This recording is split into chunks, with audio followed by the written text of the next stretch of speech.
This is a series where you really wish run differential meant anything. The Tigers win in blowout fashion on Thursday afternoon. Let's talk about it all today on Locked On Tigers. You are Locked On Tigers, your daily Detroit Tigers podcast. Part of the Locked On Podcast Network, your team every day.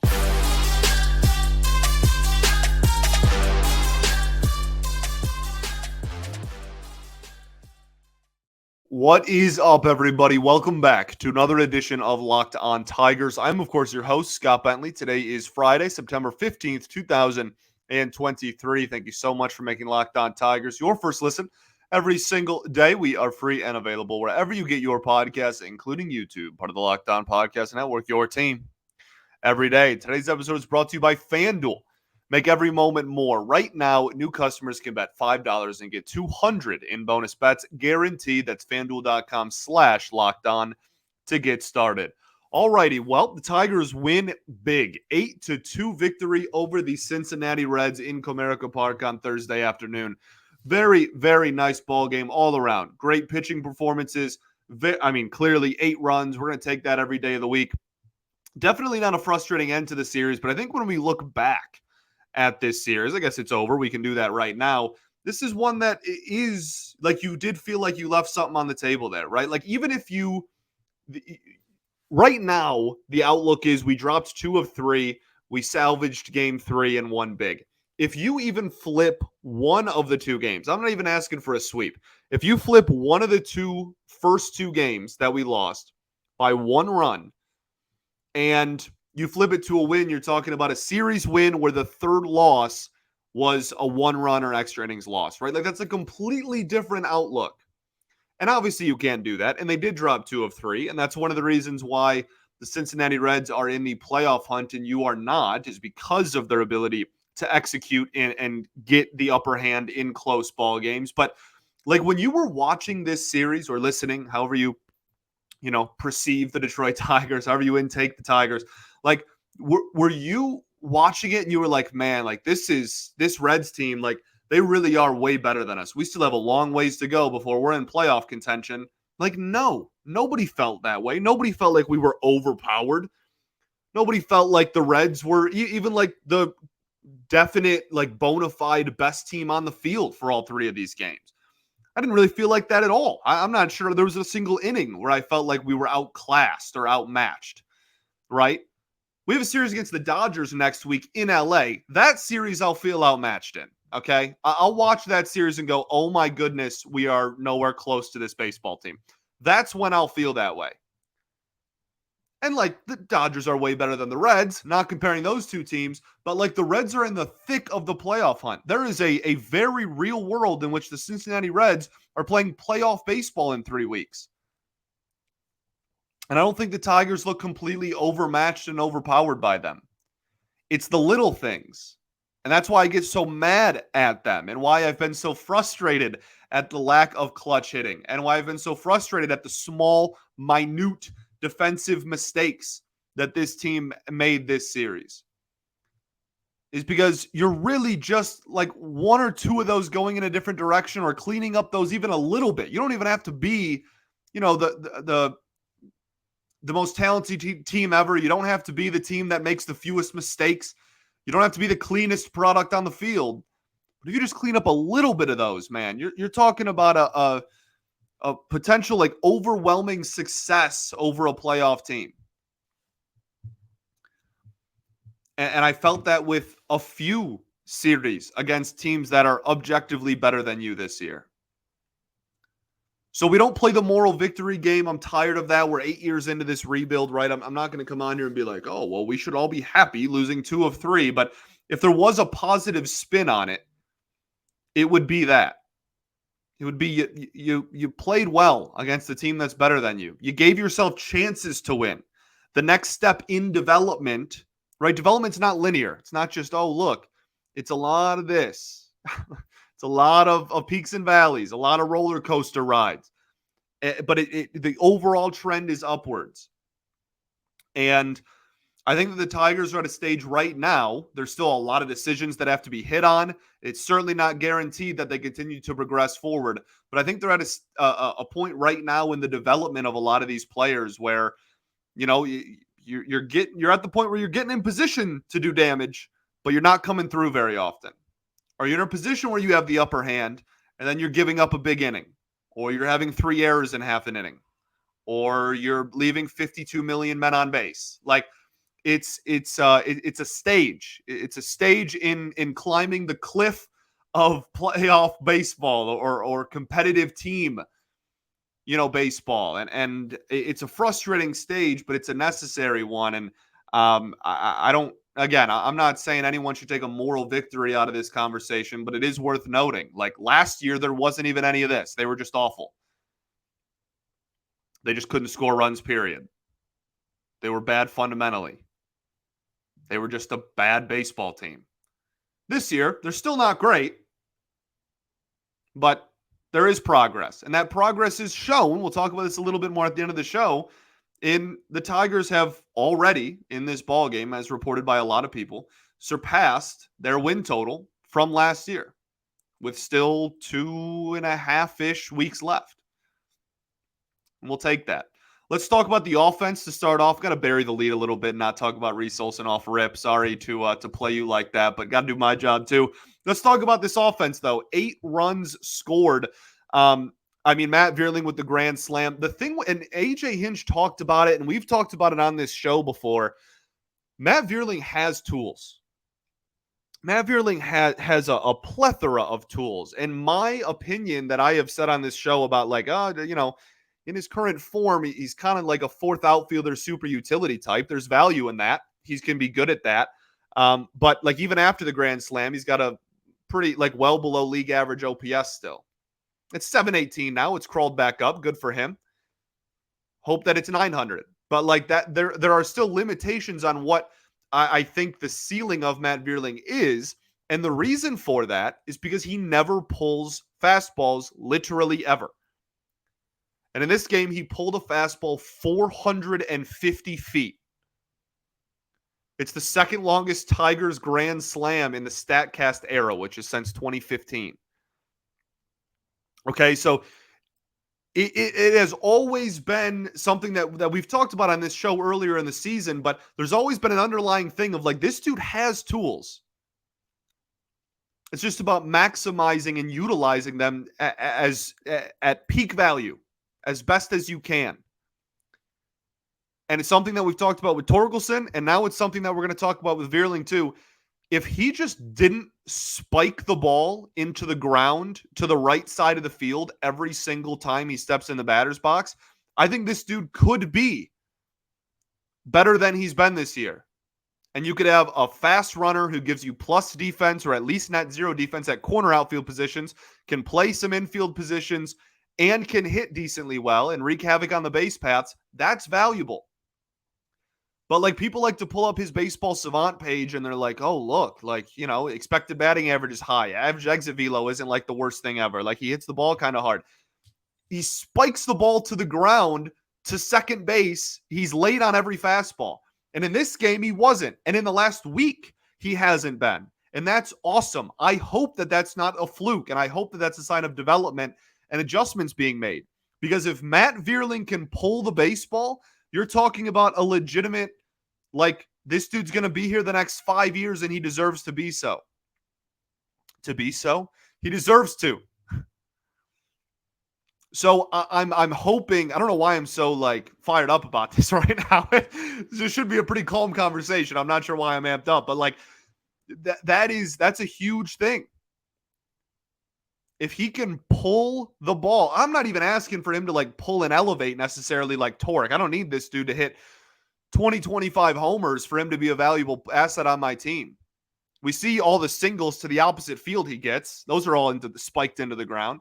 If he can just hit the ball hard to the pull side and hit fastballs to the pull side, same conversation with Javi Baez, man, I'm in. I'm in. I will gladly change my opinion on what type of player I think Matt Vierling can be if he makes that adjustment. And in the last week, he has. But that's not a big enough sample size for me to anoint anything different. So good for him. Awesome game, awesome moment. Put the game on a reach. Tip of the cap, Matty V. Heck of a ball game, baby. And hopefully he can end on a hot streak, man. If he ends the season with an OPS around 720, I think people will be a lot more comfortable kind of penciling him in to this major league roster next year. So that's awesome. And like he's going to be regardless. Like he should be. I'm not trying to make this I don't know, anything more than what it is. So good for Matt Vierling. And hopefully he can carry that momentum and those adjustments throughout the rest of this season and into next season. Let's keep the ball rolling. We got a few more offensive performances to talk about, and then we got some RISP updates. I'm going to drop the Tigers series stats for RISP, and it's going to make your ears bleed. But first, I got to tell y'all about our friends over at Jace Medical. Everyone should be empowered to care for themselves and their loved ones during the unexpected, and that's why the Jace Medical offers the Jace Case. The Jace Case provides 5 life-saving antibiotics for emergency use and gives you the peace of mind so that you are not just hoping that you have access to medication in an emergency. Jace Medical makes sure you have medication in hand, and it's simple. They handle everything from the online evaluation to licensed pharmacy medication delivery and ongoing consultants and care. Don't get caught unprepared. Save more than $360 by getting these life-saving antibiotics with Jace Medical, plus an additional $20 off by using code LOCKEDON at checkout. That's Jace Medical, JASE medical.com, promo code LOCKEDON. All right, everybody, welcome back here. Segment 2 of Locked On Tigers. Appreciate y'all for tuning in, making us your first listen every single day. Shout out to the everydayers that do tune in every day. We'll be back on Monday recapping a series in LA or in Anaheim against the Los Angeles Angels of Anaheim. I love calling them that, even though they don't go by it anymore. I just think that's such a strong, like powerful name. The Los Angeles Angels of Anaheim. Some people clown on it, which is probably also fair. Let's keep the ball rolling. Talk about this offense. I've said my piece on Matty V. So Spencer Torkelson, 1 for 5, had an RBI, had a clutch single. Good to see there. Left a couple of runners on base still, but nice to see him still hit the ball hard, get it through the infield. Nice to see him hit some like non-homers too, right? Like you can't just, well, Kyle Schwarber exists, but like you can't just like only hit homers, right? And again, Kyle Schwarber, he walks a boatload too. I know that's like the hot topic everybody loves debating, like how good is Kyle Schwarber actually? Like he walks a bleep ton. So like that's also like part of it, single versus a walk, really similar mindset there. But like Torkelson, you took 1-1. You don't want him to bat 190. Like you need, and Schwarber has 40 homers. Torkelson has 28. Like big difference there. Not trying to compare these two players at all. Not sure why I went down this rabbit hole. I'm just saying it's nice to see him get hits. Like we talk all the time about the homers and whatnot, but it is nice to see him get some base knocks and some good contact on those base knocks. So good for him in that. I mean, 1 for 5, not like some crazy incredible performance. Still struck out with runners on base, but nice to see him get at least a base hit there. Kerry Carpenter, I want to talk about Carp for like 5 seconds here, a little bit longer. That's an exaggeration. So he goes 1 for 4 in this ball game, 290 average, 853 OPS. Obviously, everybody loves Kerry Carpenter. Has had a fantastic year. There's a little bit of like a lack of power lately, a lot of singles lately. And, when looking at what he does against certain pitches, breaking balls, he hits for average decently. He doesn't hit for average very well against sliders. Slider is still his one Achilles heel. We'll talk about that a little bit more in the offseason, but he has a sub 200 batting average, no power. He does not do well against sliders still. But curveballs, he has an average over 310 against curveballs on the year, but next to no power, right? Slug like in the 300s, like not even the high 300s. So I think what people are realizing is like, okay, this dude absolutely destroys fastballs, and he's hit changeups incredibly well this year. So I'm just going to throw him all breaking balls. If he gets a single, so be it, right? I'll give up the single, but he's not going to go yard on me against breaking balls. And I think that is the next adjustment he has to make. And also, like, his average against breaking balls are way less. Like, it's still way lower than what they are against off speed and fastballs, which he has an average over 300 against both of those. So I think that people are just kind of living with, like, all right, this dude's going to get on base once or twice a night, but we can at least, like, limit the damage. We can mitigate the punch that he is going to provide in the middle of that lineup if we can just make him only hit singles. I think that's kind of what's been happening lately. And yeah, we haven't seen a homer in a little bit. Extra base hits just aren't really happening too terribly much for him, but he's still getting on base. And that's why the OPS is going down, but the average isn't. Right? He's still batting 290. He's been around 290 to 300 all season, but the OPS has gone from 900 to 850. So I think that's, that really hot streak in March where him and Torque were just going back and forth into a boatload of homers. Lately, he hasn't been hitting the home run, and I think that's why, at least when I watch the ball game. So something to keep an eye on there. Another adjustment that he'll have to make. I have faith that he will do it because he has made a million adjustments already at the major league level, and every time I point something out, and I'm like, oh, like he really struggles against this. Like within a week, he's no longer struggling against it. So I have the utmost faith in Kerry Carpenter and his ability to make adjustments there. But something to keep an eye out for. And then when we go into next season, something to keep an eye out for as well. Jake Rogers getting a hit is nice. He's really struggled in the second half. Akil Baddoo, homer. Again, like we talked about it in August, players who are playing for the most in the second half, and Akil Baddoo is very high up on that list. This dude, these last 3 weeks are very important to him in taking that momentum into the offseason, because I think that he's going to be none of this, like he's not going to get DFA'd or anything, but I think there's legitimate not concerns, but conversations surrounding whether he is on this baseball team next year or not. And so him playing well can only benefit him, I feel like. And then Parker Meadows getting a hit, ending I think it was 0 for 27, 0 for 28 streak that he had going for him. Didn't strike out in this ball game and drew a walk. So, like, again, it was kind of, and he hit the ball hard to the pull side. That was good to see. He's certainly not a sub 600 OPS major league hitter, I don't think, at least. I do think that there is some limitations to like the heights that he can reach, but we've talked about it plenty. If he can even be like a 750 OPS guy, he's going to be incredibly valuable to a baseball team. So we'll see what heights he can reach, but the floor was never like 0 for 28 bad. There was always a little bit of snake bittenness in there. Had some weak contact today, but obviously got the hard hit ball hit to the pull side there to break through that slump. So good for him. Let's talk about Reese Olson. Actually, RISP update really quickly. We're going to do that. The Tigers, let me pull up the exact number here. The Tigers end up going oh no, I lost it. This is great radio. 7 for 39 with runners in scoring position and left 27 men on base this series. That's a 179 batting average. They had 39 opportunities in this 3-game series with a runner in scoring position and failed in 32 of them. Okay, next topic of conversation. Let's talk about Reese Olson. He was absolutely fantastic. This stat is via Rogelio Castillo, who is Motor City Metrics, Tiger Minor League Report. Great follow, great human being. Reese Olson, in 12 of his 16 starts this season, has given up 2 runs or less. You see the ERA, it's over 4.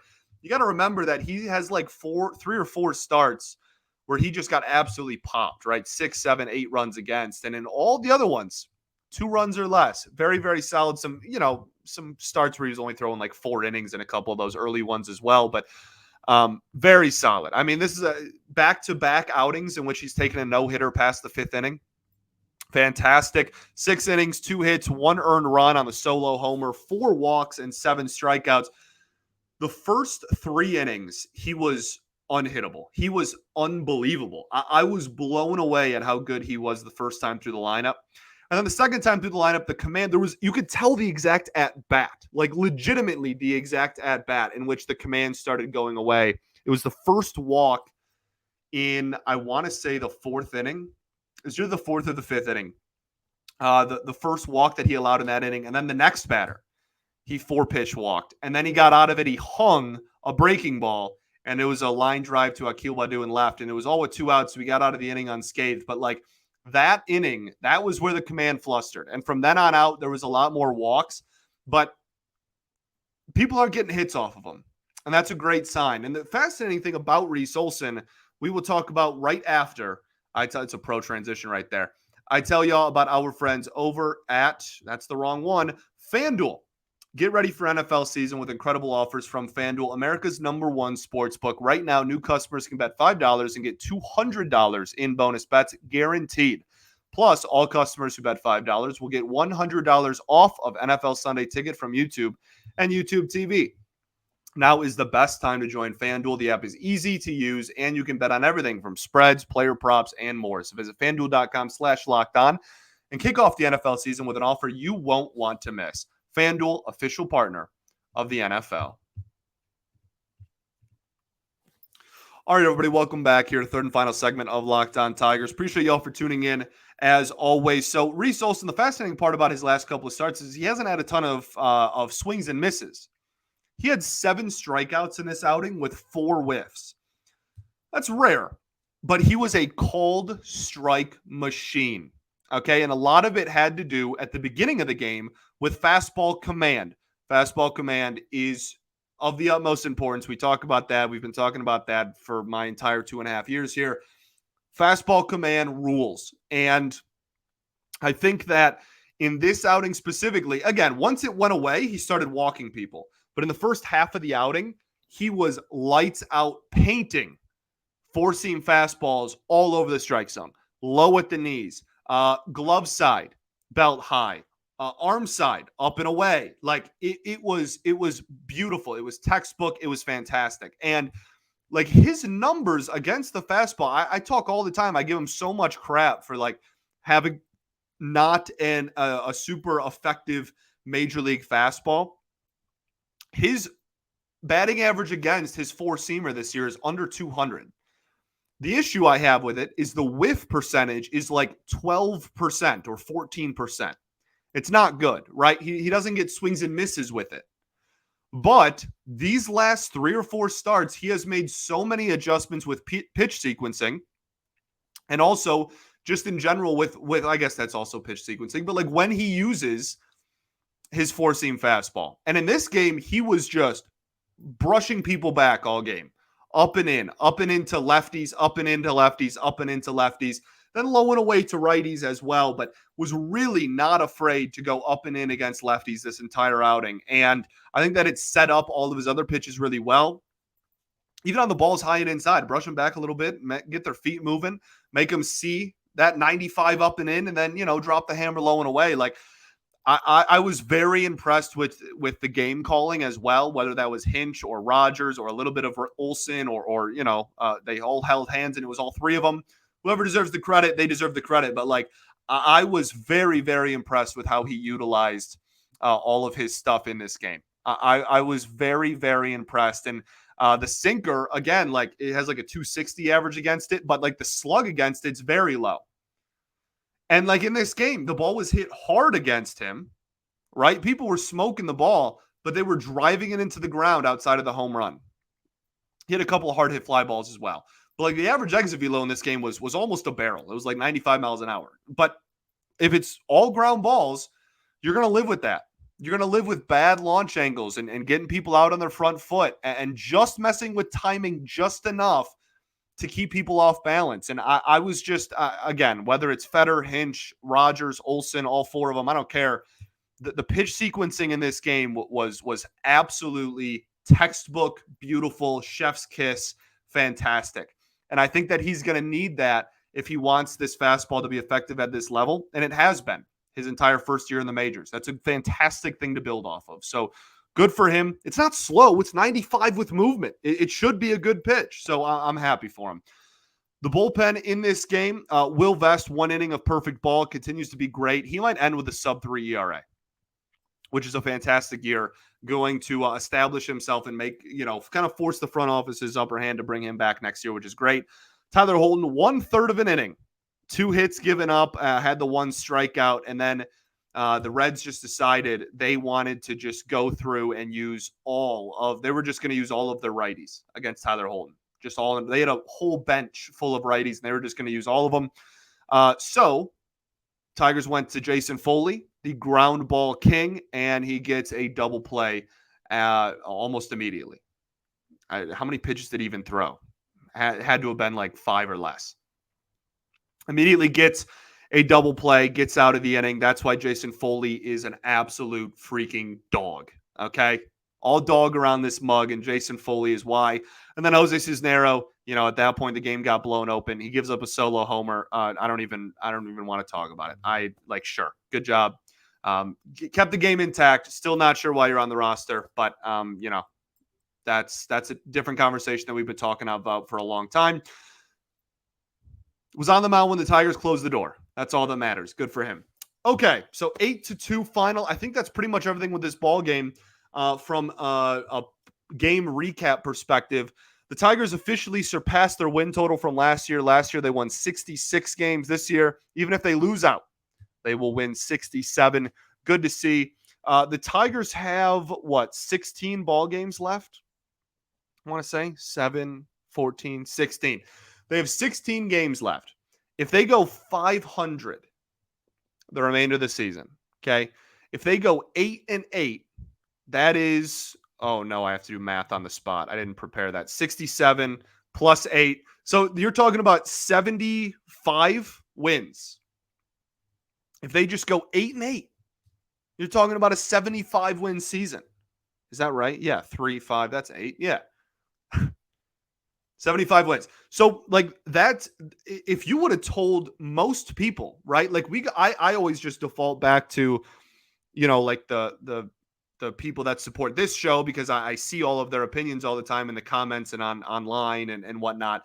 When I said that I thought this team was going to win 74 games, I was on the optimistic side, right? My preseason prediction was 74 wins. And that was oh, that's a little high, dude. And most of the other Tigers media people were around 68 to 71, somewhere in that range. They're going to surpass that. So that's good. That's good. They're surpassing most people's expectations. Some people, man, I can remember some people going into the year were like, you're wrong. This team's going to be the worst team ever. And that was always absolutely preposterous.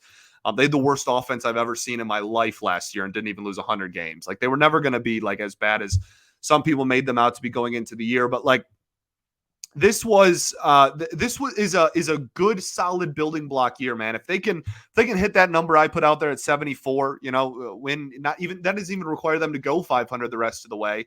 But especially, man, if they can go on a hot streak, if they can the Dodgers series, I don't have high hopes for. We don't tend to play LA in LA very well as far as the Angels go.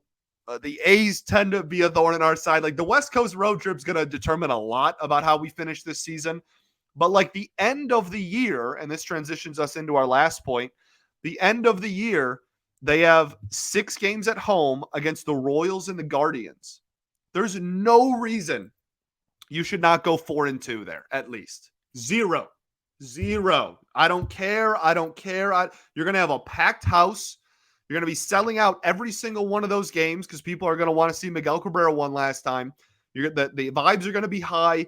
You're going to have a packed Comerica. There is zero excuse to not win 4 of those last 6, which puts you at this 10-game road stretch against the Dodgers, Angels, and A's, who are awful. I don't know, man. I think going 500 the rest of the way is very feasible. And if they do that, they will have won 75 games this year.